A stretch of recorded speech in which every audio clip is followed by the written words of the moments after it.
Hello അസ്സലാമു അലൈക്കും. ഇന്ന് ഞാൻ വന്നിട്ടുള്ളത് വാനില സ്പഞ്ച് കേക്കിൻ്റെ റെസിപ്പി ആയിട്ടാണ് കേട്ടോ. ഇതിൽ നമുക്ക് ഫസ്റ്റ് ഇൻഗ്രീഡിയൻറ്റ് വേണ്ടത് മൈദയാണ് കേട്ടോ. 1 കപ്പ് മൈദ, പിന്നെ baking powder 1 teaspoon, baking soda 1/4 teaspoon, പിന്നെ ഒരു പിഞ്ച് ഉപ്പ് കേട്ടോ. നന്നായിട്ട് അത് അരിച്ചെടുക്കാം. നന്നായി അരിച്ചെടുത്ത ശേഷം നന്നായിട്ട് മിക്സ് ചെയ്തെടുക്കണം കേട്ടോ. ഇതെല്ലാം കൂടി നമ്മൾ യോജിപ്പിക്കണം. പിന്നെ നമുക്കതിൽ മുട്ട ബീറ്റ് എടുക്കണം. ഇത് 4 മുട്ടയാണ് നമുക്ക് പൊട്ടിച്ച് വയ്ക്കാം.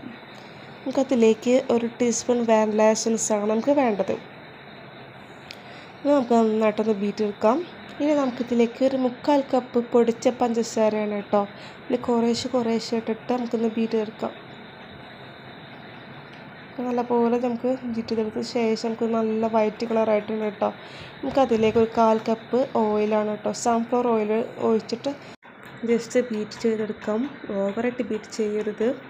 നമുക്ക് മാറ്റി വെച്ചിട്ടുള്ള ഡ്രൈ ഇൻഗ്രീഡിയൻസ് നമുക്കൊന്ന് ആഡ് ചെയ്ത് കൊടുക്കാം. കുറേശ്ശെ ഇട്ടിട്ട് നമുക്കൊന്ന് ഫോൾഡ് ചെയ്തെടുക്കാം. നമുക്ക് കുത്തി ഇളക്കരുത് കേട്ടോ, ജസ്റ്റ് ഫോൾഡ് ചെയ്താൽ മതി.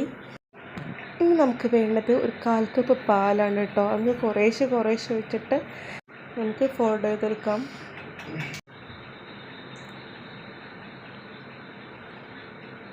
അപ്പോൾ നമുക്ക് ബാറ്റർ റെഡി ആയിട്ടുണ്ട് കേട്ടോ. നമുക്ക് മോൾഡിലേക്ക് ഒഴിച്ചു കൊടുക്കാം കേട്ടോ. ഫുൾ ബാറ്റർ വെച്ച ശേഷം നമുക്കൊന്ന് എയർ ബബിൾസ് പോകാൻ വേണ്ടിയിട്ട് ചെയ്യുന്നതാണ് കേട്ടോ. അതല്ലെങ്കിൽ നമുക്ക് ടാപ്പ് ചെയ്താലും മതി കേട്ടോ. നമുക്ക് കേക്ക് ബേക്ക് ചെയ്യാൻ വേണ്ടിയിട്ട് ഞാൻ 45 മിനിറ്റ്സാണ് നമുക്ക് ബേക്ക് ചെയ്യുന്നത് കേട്ടോ. അപ്പോൾ അതിന് ശേഷം നമുക്ക് കേക്ക് റെഡി ആയിട്ടുണ്ട് കേട്ടോ.